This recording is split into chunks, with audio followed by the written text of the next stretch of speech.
They made a Herbie Mario Kart DS clone. This should be quite fun. Welcome to the Worst Racing Games, the internet series where you guys suggest different racing games that you think are terrible, then I play them, review them, and rank them. So last week we looked at Tricked and Tuned for the PC, which was a PC exclusive street racing game that, to be honest, was absolute garbage. It was not fun at all.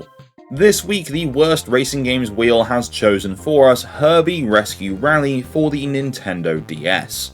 So let's get into a bit of history about Herbie and the game itself. So if you don't know about Herbie, he is a sentient Volkswagen Beetle that's been starring in Disney movies since 1968. And you'll usually see the iconic number 53 on the bodywork. Herbie has starred in 6 different movies, 5 of which released in cinemas and 1 was a TV release in the 90s. So of course, starring in movies all about racing, you would assume that he has had quite a lot of video games, but quite the opposite is actually true. He's only actually starred in 2 video games. One being Herbie Fully Loaded, which was a tie-in game for the 2005 film, which is the latest film in the series, and the other being this, Herbie Rescue Rally, exclusive to the Nintendo DS. Initially, I thought this was a tie-in for the Fully Loaded film, but it's a completely separate game with a separate plot and completely different new characters. Now, just as a side note, as another fun fact about Herbie, Herbie used to make appearances in Lights Motors Action, which was the extreme stunt show across Disney parks, but was later replaced by Lightning McQueen. Ouch. Anyway, let's actually talk about this game. So, Herbie Rescue Rally released in 2007, exclusively for the Nintendo DS. It was developed by Climax Handheld Games and published by Disney Interactive Studios. So, Climax Handheld Games were a division of the Climax Group and developed just 5 games between 2003 and 2007, including the Game Boy Advance port of the fantastic Hot Wheels World Race, a Lilo and Stitch 2 tie-in game for the GBA as well, and then of course we have Herbie Rescue Rally. So of course, when determining how bad these racing games truly are and where they will rank on the tier list, the first place we must begin our search is on the game's main menu. Okay, so let's take a look at the menu design of Herbie Rescue Rally. Now, it's got this very nice kind of yellow-reddy colour branding all around. I think it looks pretty damn good, to be honest. The artwork of Herbie is nice, the logo on the top screen is pretty good as well. All in all, it's actually a pretty well-designed, sleek little menu for a little game. And just briefly while we're on the topic of Herbie, how he looks in the in-game cutscenes, to me, is really cool. All the cars in the cutscenes have this cool kind of cartoony aesthetic to them, and I think it suits it very, very well. It's very different in-game, don't get me wrong, but it looks pretty good in those cutscenes, but we'll touch more on that a bit later on. But overall, it's a solid start for this game, which, you know, that's some points from me, and you don't hear me say that very often, because usually by now I'm already complaining. So with that out of the way, what will you actually be doing in Herbie Rescue Rally? Well, the main game mode is a single-player campaign that, to be honest, is not very long, but on the other hand, in my opinion, doesn't overstay its welcome. So it's a story mode where you are playing as Louise, who is a wannabe racer, who also happens to live on an animal sanctuary with her parents. Anyway, she starts working at a speedway, and is introduced to Herbie, who she will start racing with. It soon comes to light that her animal sanctuary will be shut down because a man who runs the Evil Corporation wants to buy the land and is also poisoning the animals with all the waste they're pumping out. So anyway, she now has to find $1 million to buy the land back and save the animals, and would you believe there's a racing tournament where Louise can magically get $1 million if she wins the whole tournament, but she will be up against Mr. Evil himself, and that, ladies and gentlemen, is essentially the plot to Herbie Rescue Rally. I have missed just a few things, but that's the main stuff. So the single player will take you through a variety of different mission types, although the bulk of them will just be standard races where you're against 3 opponents. There are also head-to-head races, typically say for the boss characters, although they're not really bosses because this game is very, very easy. There's a kind of time trial one where you have to pick up timers to keep the time going and complete all 3 laps just by yourself, and there's another one where you have to complete so many laps whilst aiming for every single boost pad. But for the most part, it is just pretty much racing. So let's talk about the controls. So to control Herbie, obviously you're going to use the D-pad to steer, although if you're emulating, obviously you can remap it. And then you'll hold the A button to go, the B button to brake, and the Y button to use any items. And you can also use the shoulder buttons to perform a kind of drift, although it's just a super aggressive handbrake slide that does come in handy every now and then. Across every single event, there are also little tokens you can pick up with the number 53 on. These are described as Herbie moments, and if you fill the bar, there will suddenly be a part of the track that will essentially activate a quick time event where you can do a massive shortcut and some pretty cool stunts. Except you don't really do any of it, you just watch it, and there's a little mini game on the bottom screen where you have to tap left and right very quickly. Emulating this game, that was very difficult, so I didn't really complete that once, but it doesn't change the fact that you still get to do the shortcut anyway. I believe it just speeds up how quickly you do it. Now, to be fair, I have seen more obnoxious ways to shoehorn in using the touchscreen in racing games, so I'm kinda glad that it's only limited to this single QuickTime event whenever you're filling that gauge.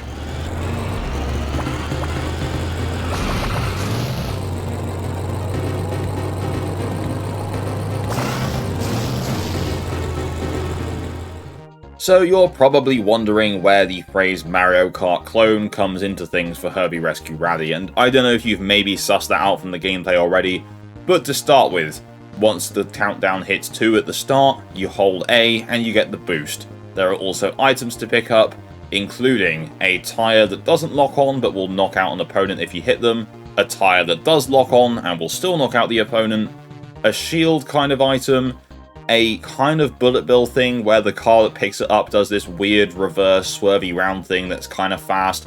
I mean, I say weird, it is taken right out of the films, and in the films it does look cool as hell, so they do try and recapture that here, so at least there's some effort put in to make it feel like the Herbie license has been used for more than just cashing in.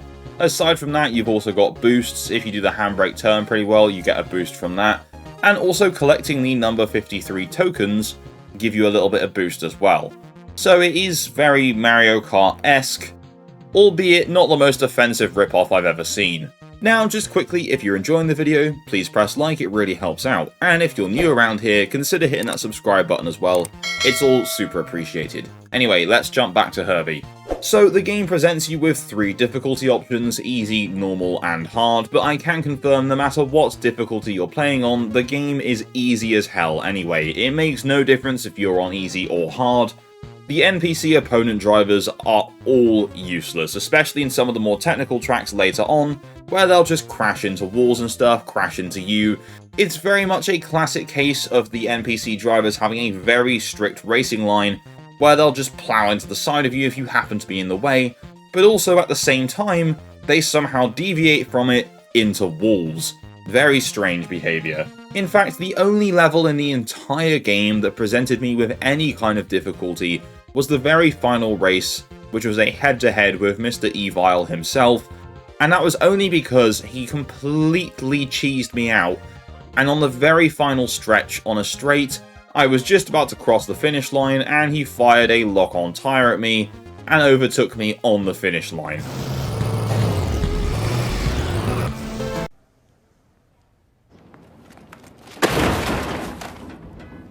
He then tried that the second time that I replayed the level, but crashed straight into the back of my car and pushed me over the finish line anyway. But I don't know if he's just programmed to hit you at the final stretch or if I just got unlucky twice in a row, but boy oh boy, was I swearing and raging at that when that happened. Now, as a side note, I will mention this game does have multiplayer, and I believe it is local multiplayer, but obviously being a DS game, that does require another player to have a copy of Herbie. So that is pretty cool, but obviously I wasn't able to test that, firstly because I'm emulating it, and secondly, I don't think I'd know anyone who would actually own a copy of this game to play with anyway. Outside of the single-player campaign, there is also just quick races and tournament modes where you can complete cups of 4 races, but they don't really progress towards unlocking anything. They're just some nice extras if for some reason you want to keep playing the game after you finish the campaign. Okay, so let's talk about the visuals, because there's two different kinds of visuals to this game. You've got the in-game visuals and the cutscene visuals. So the in-game visuals, they've tried to make Herbie look as realistic as they possibly can, given the limitations of the Nintendo DS hardware. Now, again, for reference, the visuals you're seeing here have been upscaled a bit so they don't look super pixelated for your viewing, so we do just have to bear in mind it's not the true image that you would see on an actual DS screen. But, with that said, the Herbie model, all things considered, isn't the worst thing I've ever seen. It's not the prettiest thing I've ever seen either, but it's okay. It serves the purpose, I think. The other car models themselves are all pretty alright as well. It's just a fairly bog standard looking, probably quite budget DS game. The environments themselves, there are a few across the game. There's a city track, another city track I think, a standard raceway, a dusty desert, and like a mountainous track. And to be fair, you can at least tell them apart, so at least they're visually distinct. Again, due to the limitations of the hardware, the environments aren't super detailed, but they do get the message across as to where they're actually supposed to be set. And the little mini-map on the bottom screen, or on the right-hand screen for you, is at least detailed enough that it does also show the environment that you are in. Now, the cutscene visuals, I'm guessing they're probably not going to be for everyone, but I think Herbie looks really cool and cartoony in those cutscenes. The character models of the human characters aren't the best, I guess they do look quite cheap, but Herbie and the other cars that make appearances look super stylized, I think. They're pretty damn cool. Now, on the sound design side of things, it's not quite as good, to be honest. The Herbie sound effects are a bit rough, the engine sounds are not great, the boost sounds don't really have any oomph to them, they don't really sound like you're boosting, if that makes sense. And the music is just kind of, it's okay. It's pretty upbeat kart racer stuff, but it's all not very memorable.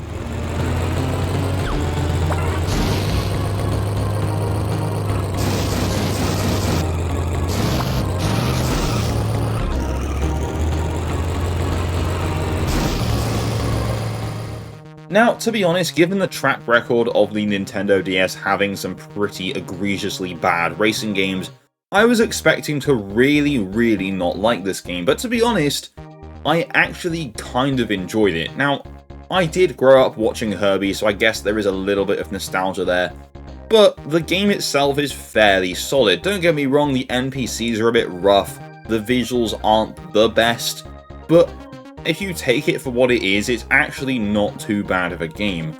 I think it helps that the game really doesn't overstay its welcome, because the story, again, I was done and dusted with it in just over an hour. I think my recording of the campaign was 1 hour and 6 minutes long, and that's only because I kept taking ages to read the cutscenes.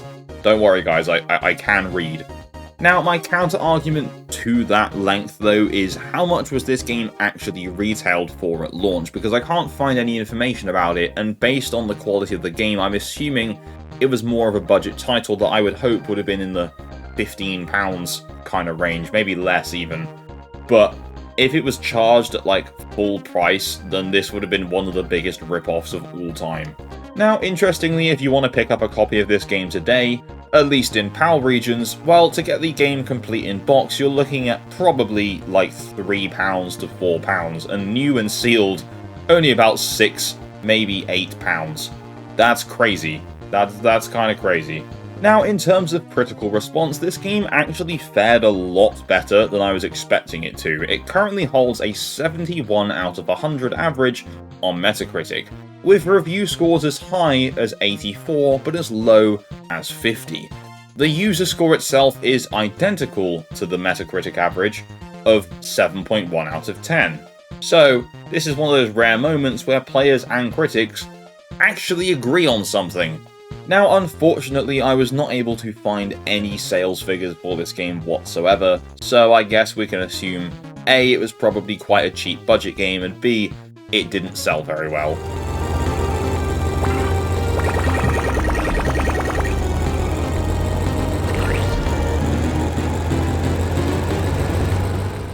Okay, so now the time has come where we must rank Herbie Rescue Rally on our worst racing games tier list.